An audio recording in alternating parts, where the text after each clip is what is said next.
The Vance family's proving ground. In the center stood a 10-foot slab of polished black stone we called the obsidian shard. I placed my hand on it. The surface was cool against my palm. 1 second. 2. 10 seconds dragged by. The stone remained dark, dead as night. Not a flicker of light. The proctor standing nearby cleared his throat and bellowed, his voice straining for effect. Aura reading. 0. Caleb Vance, test failed. He shouted it, making sure every last person could hear, the smirk in his voice so thick you could smell it from across the field. A ripple of snickers and outright laughter spread through the crowd below. Told you, a dud's always a dud. Isn't this the 8th year he's tried? 8 years and still nothing. Pathetic. He's a direct heir, too. What a total embarrassment for the Vance name. I pulled my hand back, shoving it into the sleeve of my jacket. My face was a blank mask. Walking down the steps, I didn't look at anyone. After so many years, the words were just noise, bouncing off a callus I'd built up around my heart. My cousin Leo was standing at the bottom of the stage, arms crossed, chin tilted up in that arrogant way of his. He watched me with a sneer, the same look you'd give a stray dog sniffing around your trash. "Caleb," he said, his voice just loud enough for me to hear, "way to live up to expectations. You're the highlight of the ceremony every year. Honestly, what's even the point of you?" I ignored him and walked past. With guys like Leo, the more you engage, the more they feed on it. The best defense is to act like they don't exist. I was heading for a quiet corner to wait out the rest of this pointless ceremony when a commotion erupted near the entrance to the proving ground. The crowd parted like the Red Sea. A group of people strode in. They all wore immaculate white uniforms, tailored from a fabric that seemed to float as they moved. They stood out, radiating an aura of untouchable authority. The one in the lead was a woman, young and beautiful, but her face was carved from ice, like the whole world owed her money. Behind her walked a middle-aged man, his steps measured, his presence heavy and calm. You could just tell he was dangerous. Whispers shot through the crowd. "That's the Empyrean Order." The woman in front, "That's Illyra Thorn. What's she doing here? Oh, wait, isn't she the one who was supposed to marry that failure, Caleb?" "Illyra Thorn, my fiancée. Technically." She walked through the parted crowd without so much as a sideways glance in my direction, stopping directly in front of the family patriarch, my grandfather. The middle-aged man behind her stepped forward and produced a worn, yellowed piece of paper from his sleeve. The binding contract. The man's voice wasn't loud, but it was charged with aura, carrying clearly to every corner of the proving ground. "Patriarch Vance, we've come today for one reason only. My pupil from the Empyrean Order, Illyra Thorn, is a talent of unparalleled potential. She has already been accepted into the inner circle, and her future is limitless." He paused, his gaze sweeping over the crowd before landing on me, dripping with undisguised contempt. "And Caleb Vance is a dud. His channels are blocked. His path to power is a dead end. They are worlds apart. As for this contract, I think it's time we considered it null and void." His words hit the silent assembly like a rock thrown into a still pond. The entire proving ground exploded in a cacophony of gasps and murmurs, ending the engagement. Here, in public, in front of the entire city. This wasn't just a slap in the face to the Vance family. This was grinding our face into the dirt and stomping on it for good measure. My grandfather's expression turned sickly gray. His lips trembled, but no words came out. My uncle, Leo's father, went purple with rage. "This is an outrage. The Vance family may have seen better days, but we will not be pushed around like this," he roared. But his voice lacked any real conviction. The Empyrean Order. They were the most powerful institution in a 500-mile radius, an entity every family in Phoenix Point looked up to in awe. Forget the Van Cess. You could lump the entire city together, and we still wouldn't be a blip on their radar. Illyra hadn't said a word. She just stood there, a perfect snow lily blooming on a frozen peak. Breathtaking to look at, but so cold she'd give you frostbite. Her eyes flickered past me, not even pausing, as if I were a rock or a blade of grass, utterly unworthy of her attention. Seeing my grandfather's silence, the man from the Order let out a cold chuckle. "Patriarch Vance, I suggest you think this through," he said, his tone dripping with condescension. This arrangement was always your family reaching above its station. Now, Elara is one of the Order's prize prodigies. Her destiny is to become a master, perhaps even a grandmaster. Does a powerless dud from your family deserve her? You can't force this. Ending it now is better for everyone. His words were polite, but his tone was that of a man tossing a coin to a beggar. The murmurs around us grew louder. Well, what can you do? It's the Empyrean Order. You can't fight them. If you ask me, it's Caleb's own damn fault. If he had any potential, would they be here doing this? Exactly. He's a failure, and now he's dragging the whole family down with him. I listened to it all, feeling nothing. It was just loud. Leo sidled up next to me, his voice a low, gloating whisper. Hear that, Caleb? The entire Vance family is a laughingstock because of you. How does that feel? I didn't look at him. My eyes were on Elara. I've been watching her since she walked in. We'd known each other since we were kids. She wasn't like this back then. She used to follow me around, calling me Cal. She said she was going to marry me when we grew up. Back then, I was the Vance family's golden boy, the one with all the talent. Then my channels clogged up, and I became a dud. She was discovered by the Empyrean Order and became a prodigy. We hadn't seen each other since. Today, she came back to end it. I looked at her cold, perfect face and found the whole situation darkly amusing. This is what it meant to be a prodigy, to stand so high above everyone else that you saw them all as dirt beneath your feet. I started walking toward them.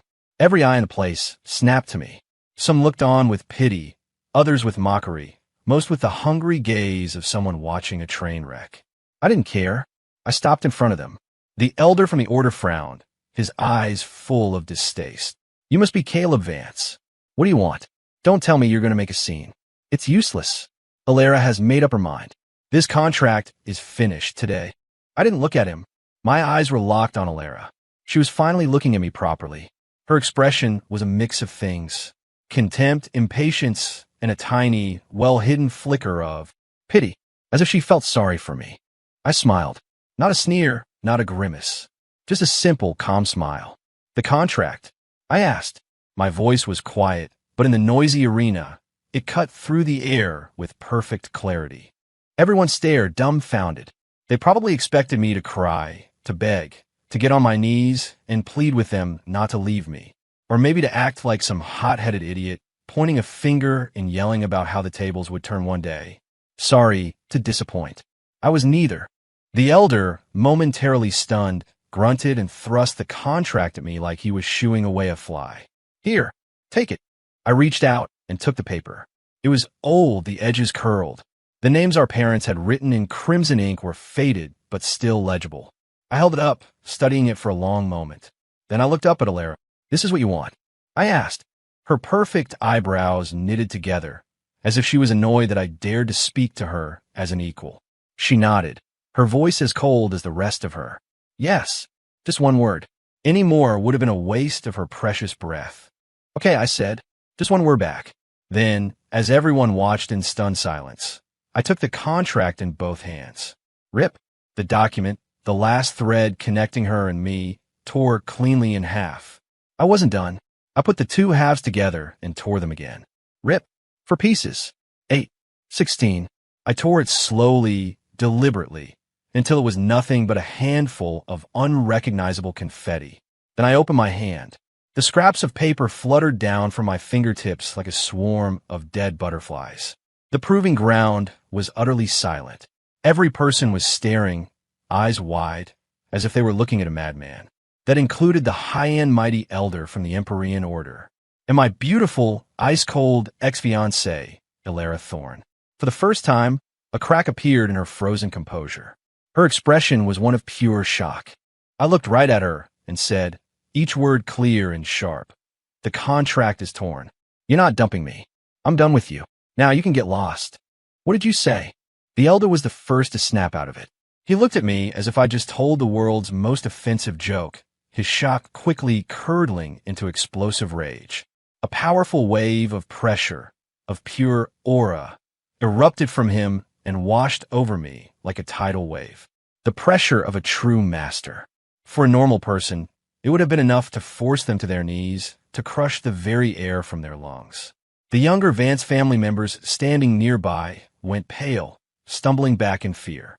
I stood my ground, not moving an inch. When a wave of pressure hit me, it felt like a spring breeze. Nothing. Deep in my soul, the brand of an ancient, obsidian gate vibrated gently. A wisp of black energy, thinner than a strand of hair, leaked from a crack in the gate, swirled once around my body, and vanished. The elder's face changed. He stared at me, his eyes filled with utter disbelief. How did you withstand my aura? He couldn't understand it. How could a dud, someone with an aura reading of 0, stand so firm under his crushing pressure? It wasn't just him. No one understood. My grandfather, my uncle, even my cousin Leo, they were all looking at me like I was a complete stranger. Alara was watching me too, and for the first time, a flicker of genuine seriousness appeared in her cold eyes. I had no intention of explaining. I just looked at the elder and said, you can get lost? Didn't you hear me? Insolent pup, you're asking to die. The elder was completely enraged. He raised his hand, a blinding light gathering in his palm as he prepared to strike me down. Stop! My grandfather rushed forward, shielding me with his body. Elderly, he's just a boy. He doesn't know what he's saying. The contract is void. Please, just take Miss Thorne in. He never finished his sentence. Roar! An earth-shattering roar ripped through the air from outside the proving ground. The sound was primal, filled with a berserker fury that made the very ground tremble. Everyone flinched, heads whipping toward the entrance. A colossal beast was charging into the arena, its eyes burning with madness. It was a Class 3 beast, an ironhide behemoth. Its body was covered in black, overlapping plates of armor, and a single, razor-sharp horn jutted from its snout, glinting in the sun. It was the size of a small house, and its hooves pounded the earth with thunderous booms. It was one of the beasts the Vance family had paid a fortune for to guard the city gates, normally kept restrained by enchanted chains. Somehow it had broken free, and from the blood-red madness in its eyes, it was clear it had lost all control. Gods, the ironhide is loose. Run for your lives. The proving ground descended into chaos. People screamed and scrambled over each other, a panicked mob fleeing for safety. Tables and chairs were smashed to splinters as the beast charged. The Vance family guards tried to intercept it, but their power was a joke in the face of a rampaging Class 3 beast. One guard was flicked into the air by the ironhide's horn, spitting a mouthful of blood before he even hit the ground, where he lay still. In seconds, the ironhide had smashed through the crowd and was thundering straight for the center of the arena, right where we were standing. The elder's face paled. Forgetting all about me, he grabbed Alara and started to back away. My grandfather and the others were frozen with terror. Everyone thought we were dead. The ironhide got closer. The wind from its charge whipped my hair and clothes. The thick, coppery smell of blood washed over me. Alara, shielded by her mentor, managed to keep her composure, but I saw a flash of fear in her eyes. She was still just a teenager, after all. The elder looked grim. Even as a master, a Class 3 beast was a serious threat, especially one in a blind rage. He might be able to win a fight, but not while protecting Alara. In that split second, with death bearing down on us, I did something nobody expected. I took a step forward. Just one step. Then I raised my right hand, extended my index finger, and pointed it at the charging behemoth. The gesture was casual, as if I were pointing out a landmark. No one saw it. A mark of black energy, fainter than a speck of dust, shot from my fingertip. It was silent, faster than lightning, and it disappeared instantly into the space between the ironhide's eyes. The mark came from the obsidian gate in my soul. I called it the Mark of Dominion. The moment the mark entered the beast, a miracle happened. The ironhide, which a second ago had been a hurricane of unstoppable destruction, froze mid-charge. Its massive body skidded to a halt. Its four hooves dug deep gouges into the stone ground, kicking up a cloud of dust and debris. It stopped less than 10 feet away from me. Silence. Absolute and total. Everyone who had been running stopped. Everyone who had been screaming fell silent.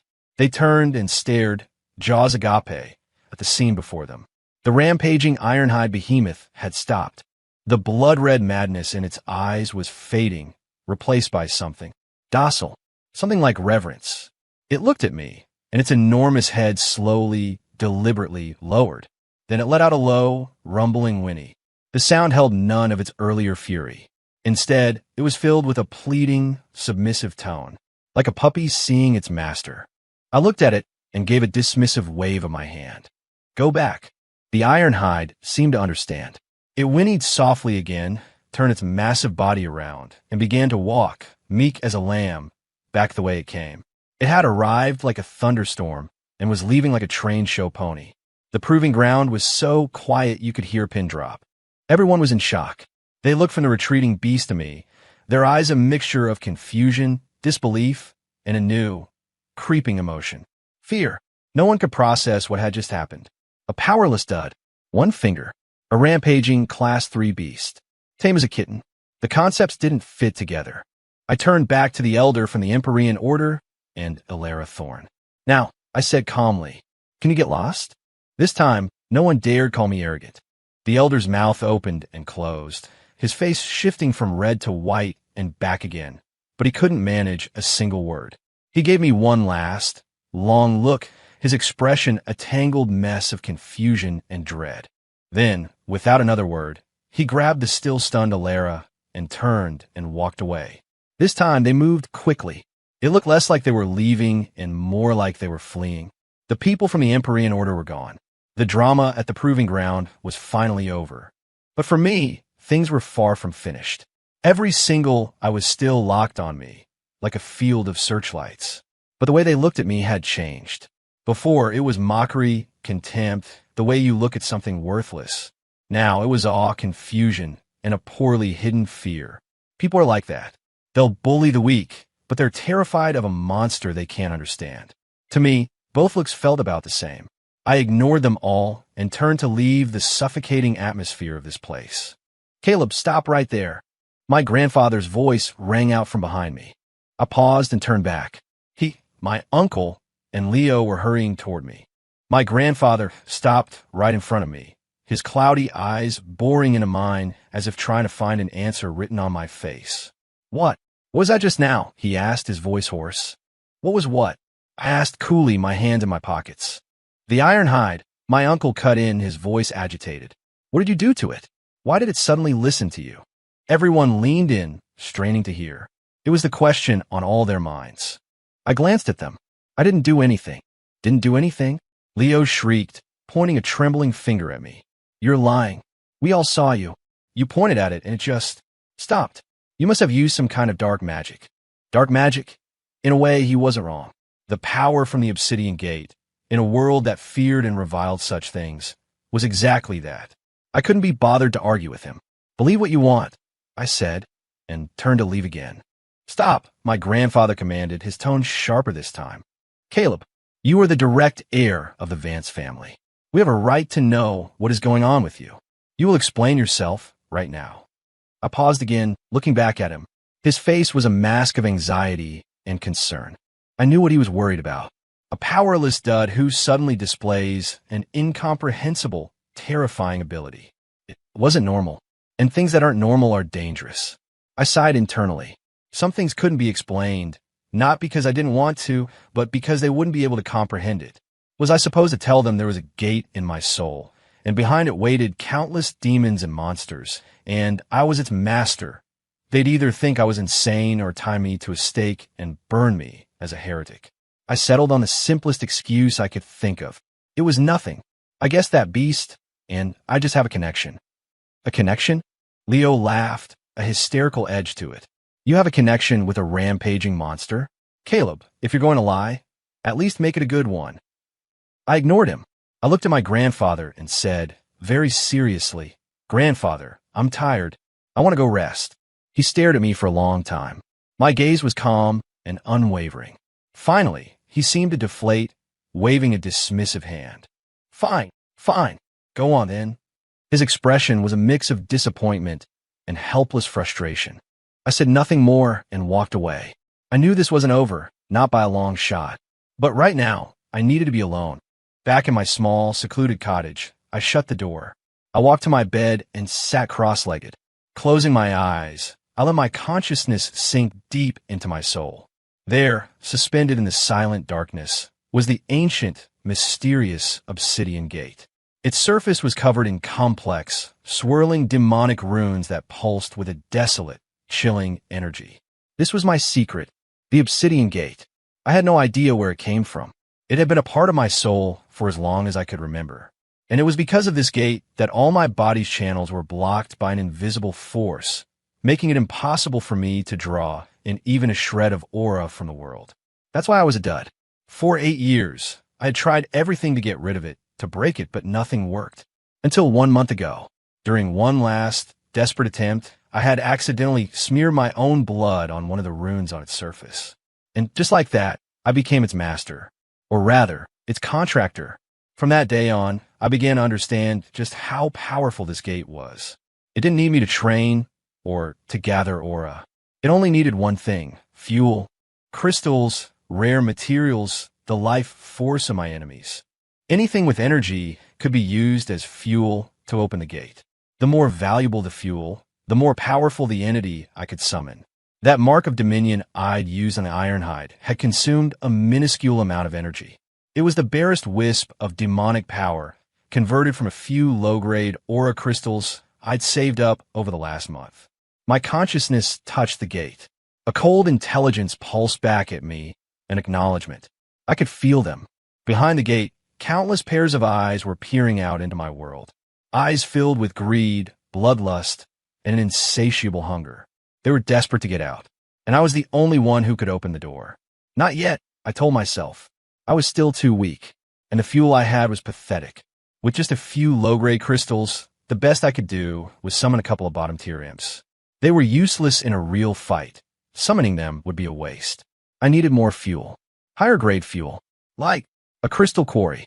Just as I was thinking this, I heard frantic footsteps outside my cottage. It was my personal attendant, Mia. Mr. Caleb, Mr. Caleb, it's terrible. She was sobbing as she ran. I opened my eyes and went to the door.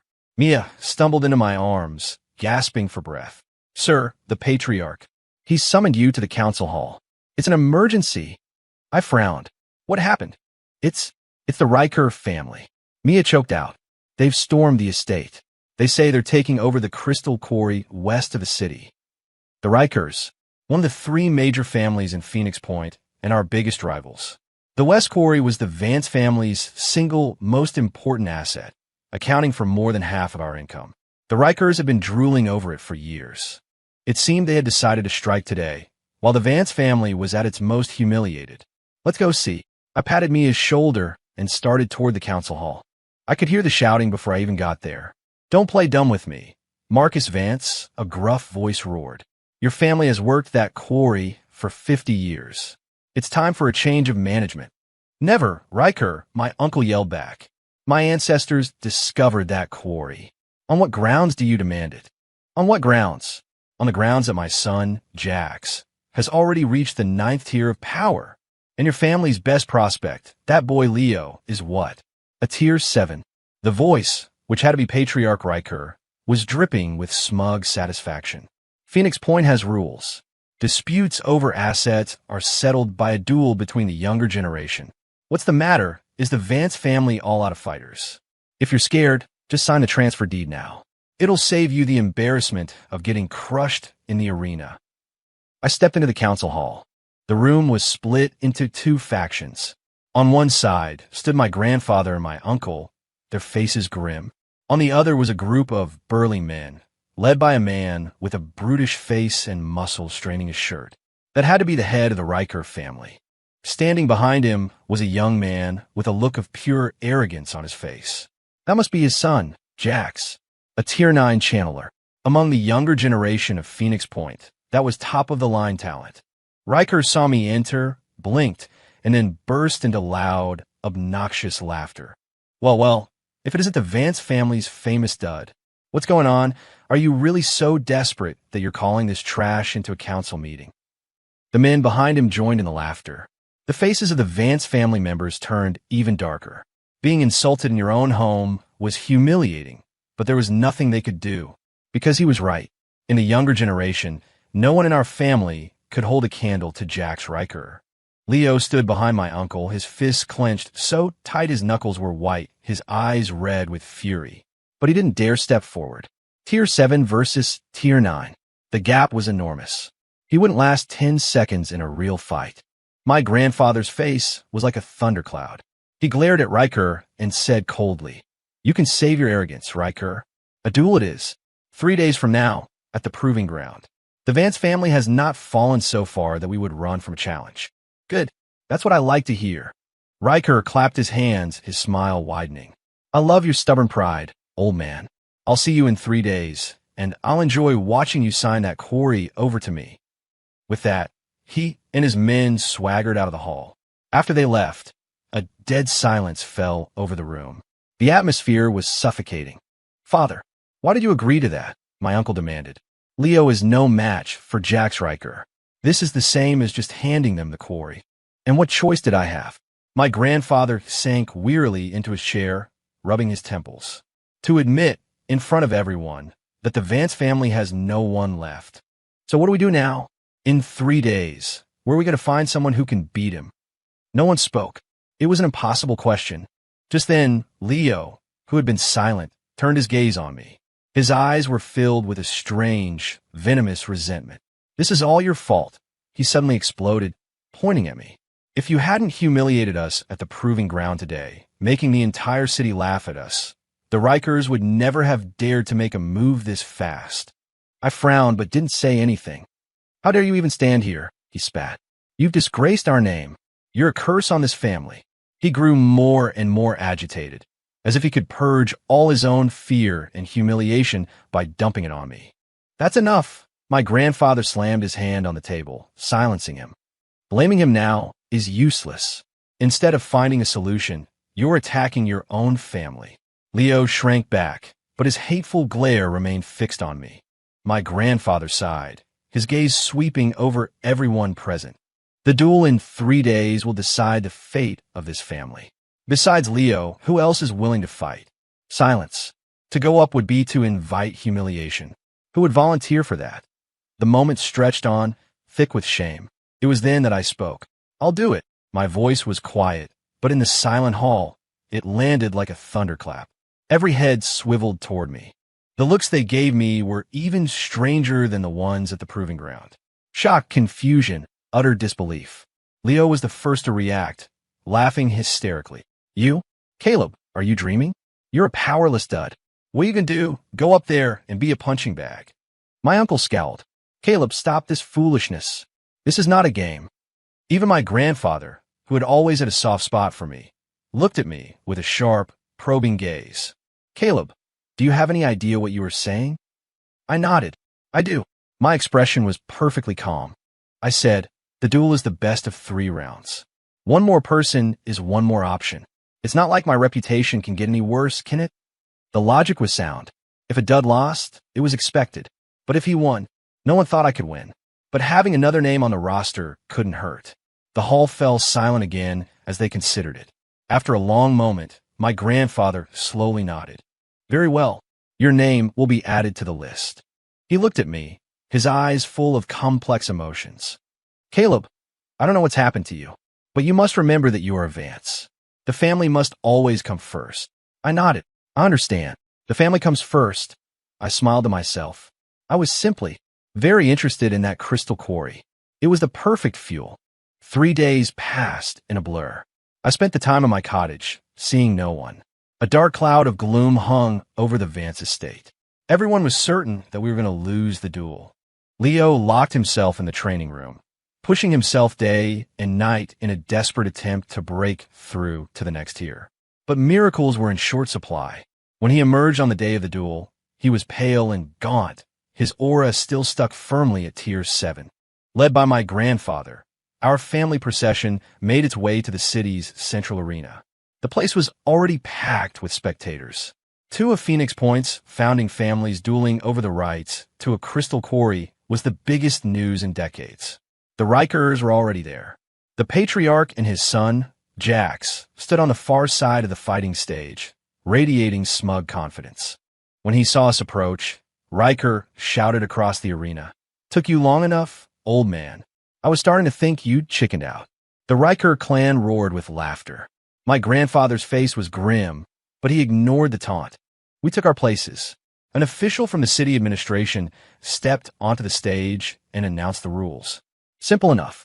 Best 2 out of 3. Each family would put forth 3 fighters for one-on-one combat. The winner would gain exclusive mining rights to the West Quarry for the next 50 years.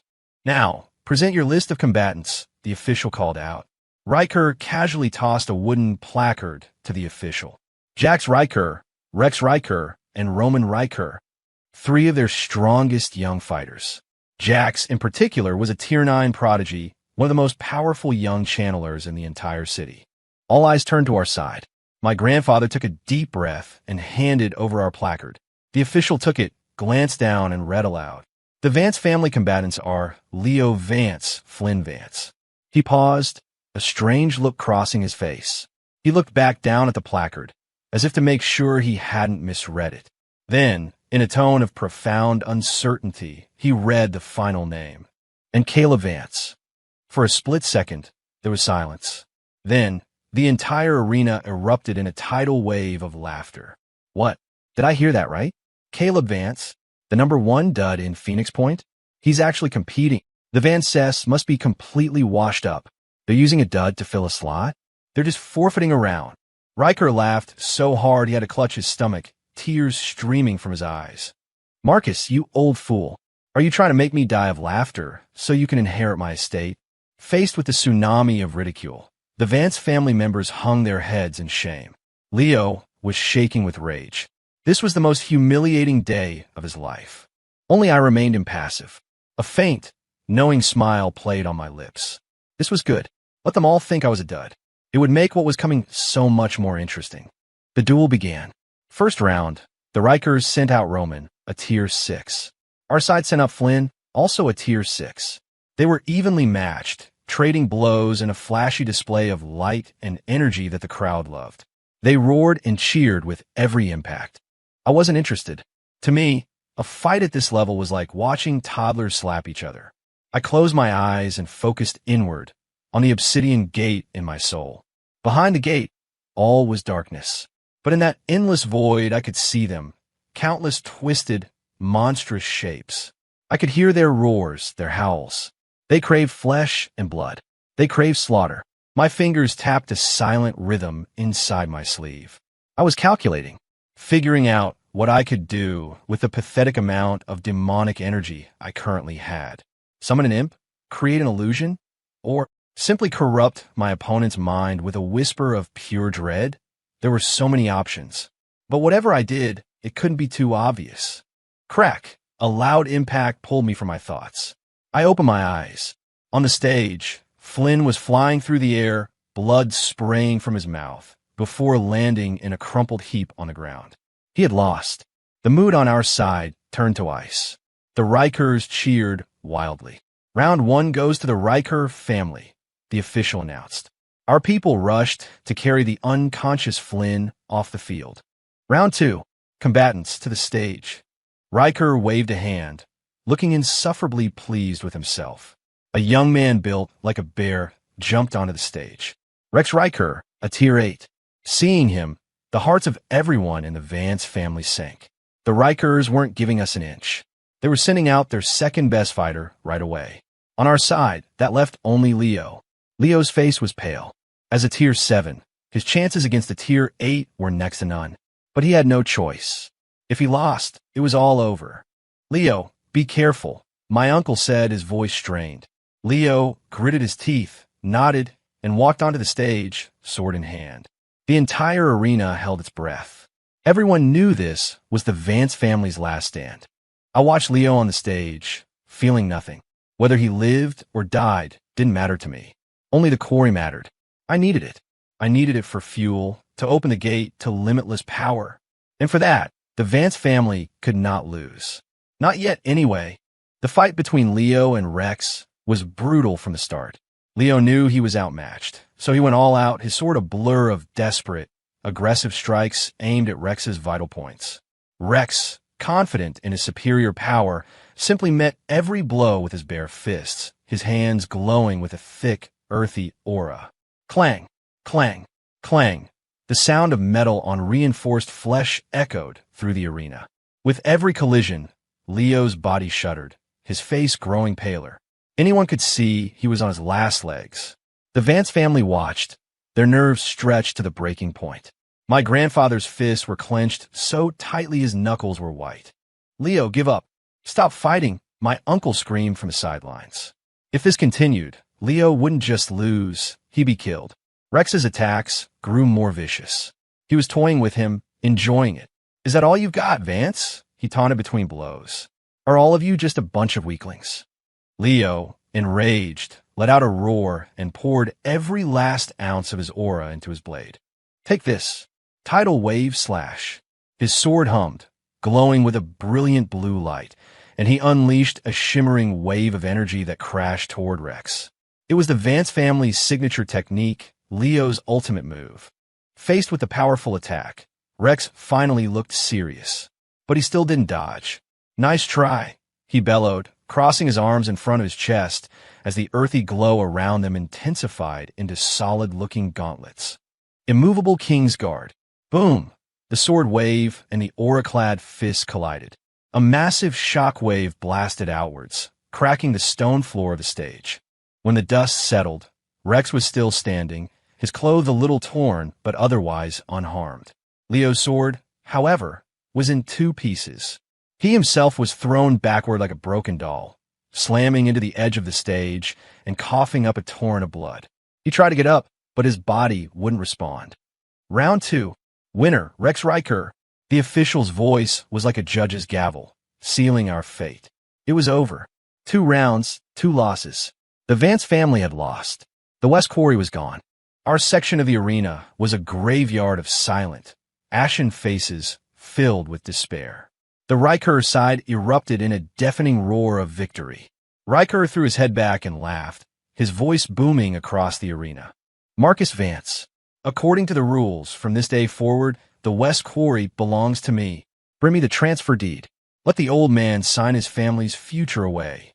Several of his men swaggered toward us, holding a pre-written contract. No one from the Vance family moved to stop them. A loss was a loss. Those were the rules. The contract was just inches from my grandfather's trembling hands. And then, a calm voice cut through the noise. "Wait." Every head turned. I was rising slowly from my seat. "The duel isn't over, is it?" I stood up. Every eye in the arena, like iron filings to a magnet, snapped to me. The looks they gave me were a mix of shock, confusion, ridicule, and the kind of pity you'd show a village idiot. "Caleb Vance? What's he doing? He can't be serious. They've already lost 2 rounds. What's the point? He's just asking for a beating. Hasn't the Vance family been humiliated enough for one day?" Riker stopped laughing. He looked at me like I was a clown who'd wandered into the wrong circus. "You're Caleb, right? I remember you. The dud." He gestured at me, addressing the crowd. "Look, everyone, the Vance family's last hope. A powerless dud. Ha ha ha." The Rikers howled with laughter. On our side, my uncle's face was purple with rage. He hissed at me, "Caleb, sit down. Do you want to make us even more of a joke?" Leo, supported by 2 family members, glared at me with pure hatred. "You, worthless. Getting up there will only make it worse." He wheezed. I ignored all of them. My gaze went past the crowd, past the stage, to the official.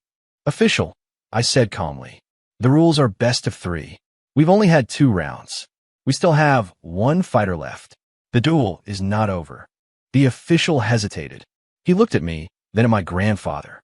Technically, I was right. Even though the outcome was decided, procedure was procedure. As long as the Vances had a named combatant willing to fight, the 3rd round had to happen. He cleared his throat. "Well, technically, that is correct. But—" "There are no buts," I interrupted. I turned my head and looked toward the Riker side of the arena. My eyes locked onto the arrogant young man standing there. "Jax Riker. For the 3rd round, I will fight. And you are my opponent." I pointed at Jax, my words ringing with absolute certainty. The crowd went wild. If my standing up was laughable, this was certifiably insane. A dud, challenging a Tier 9 prodigy, it wasn't just David versus Goliath. It was an ant challenging a boot. It was suicide. Jax himself seemed taken aback. Then, a look of profound contempt spread across his face. He didn't even bother to speak, just lazily crooked a finger at me. The message was clear. "You're not worthy. Riker was slapping his thigh with glee. Yes. Excellent. I love your spirit, boy. No brains, but plenty of spirit. He yelled to his son, Jax, since he called you out personally, why did he go up there and play with him? He put a heavy emphasis on the word play. But be gentle now. We wouldn't want you to accidentally kill the Vance family's last heir. Ha ha ha. Jax nodded, an easy confidence in his stride as he walked onto the stage.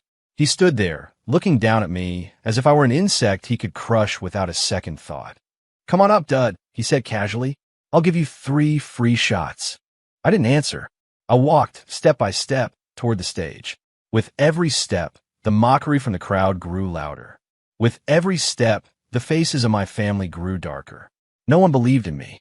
Everyone thought I was walking toward my own destruction. I didn't care. I reached the bottom of the steps and paused. Then I looked up at Jax Riker and smiled. Don't get me wrong, I said. I'm not talking about you. I'm talking about all of you self-proclaimed prodigies. You're not even worthy of polishing the boots of the soldiers at my command. My words were like a bucket of ice water on a grease fire. The arena exploded. Arrogance. Pure arrogance. Is this kid insane? A dud talking like that. Soldiers? What's soldiers? What is he even talking about? On the stage, the smile vanished from Jax's face. It was replaced by a flash of pure fury. He had never been so insulted in his life. A dud and nothing had just told him, in front of the entire city, that he wasn't even worthy of being a bootlicker. You're dead. Jax roared, all pretense of sportsmanship gone. The aura around him erupted, the crushing pressure of a Tier 9 channeler slamming down toward me like a physical blow. I'm going to tear you limb from limb. He launched himself off the stage, a human cannonball aimed right at me. His fist was wreathed in a blinding golden light, screaming through the air as it shot toward my face. He was putting his full power into this punch. He wasn't trying to win. He was trying to kill me. The crowd gasped. My family members looked on in horror, their faces white as sheets. Caleb, move. They wanted to help, but it was too late. Jax was too fast. His fist grew larger and larger in my vision. Everyone was certain that in the next second, my head would explode like a rotten melon. I stood there perfectly still. A faint, calm smile remained on my face. Just as Jax's fist was less than an inch from my nose, something impossible happened. My shadow, the ordinary shadow stretching out behind me in the afternoon sun, it moved. It twisted, writhed, and elongated like living ink. Then it stood up. A humanoid figure made of pure, solid darkness peeled itself off the ground. It had no face, no features. Only 2 pinpricks of crimson light glowed where its eyes should be, like embers from the deepest pit of hell. Its hands were not hands, but twin blades of razor-sharp, solidified darkness. This shadow creature materialized out of nowhere, right between me and Jax. It appeared without a sound, without a warning. Jax's pupils shrank to pinpricks. He tried to pull his punch, but it was too late. The shadow creature slowly raised one of its hands. The hand was still just a shape of darkness, looking ethereal and weightless. It moved with an almost lazy grace to meet Jax's unstoppable punch. There was no thunderous boom, no explosion of colliding aura. The moment Jax's fist made contact with the shadow's hand, something deeply wrong occurred. The brilliant golden light around his fist wasn't blasted away. It was snuffed out, as if consumed. Then, the shadow's incorporeal hand simply closed around his fist and squeezed. Crack! The sharp, sickening sound of shattering bone echoed through the silent arena. Time seemed to freeze. Everyone was locked in place, mouths open, eyes bulging, their faces a mask of utter, mind-breaking disbelief. What had they just seen? A monster born from shadow. With one hand, it had effortlessly crushed the fist of Jax Riker, the Tier 9 prodigy. Jax's scream came a half-second later. "Ah!" It was a sound of pure agony and terror. His body convulsed with pain. He tried to yank his hand back, but the shadow held him in a grip like a vice. The creature had no face, but everyone could feel those 2 crimson embers looking at Jax. The gaze was cold, empty, and utterly devoid of emotion, the way a god might look at an ant. Jax was terrified. He felt a chilling, malevolent energy radiating from the creature, seeping up his arm and into his body. His own powerful aura was dissolving before it like sandcastles in a flood. His body stopped obeying him. His legs began to buckle. I give up. In the grip of absolute terror, Jax screamed the words with all his remaining strength. I give up. I surrender. Let me go. He was crying. The unbeatable prodigy, sobbing and blubbering in front of the whole city. At the words, I give up, the shadow creature released its grip. Jax scrambled backward, falling and crawling away until he hit the far edge of the stage. He cradled his mangled, misshapen hand, his eyes wide with horror as he stared at the creature. And the shadow, its work done, did not vanish. It turned, faced me, and slowly knelt on one knee. A loyal knight, bowing to his king. Then, its body dissolved back into darkness, flowing silently into the ground and merging with my own shadow, as if it had never been there at all. The arena remained dead silent. If not for Jax's whimpering cries and the blood dripping from his ruined hand, everyone would have thought it was a mass hallucination.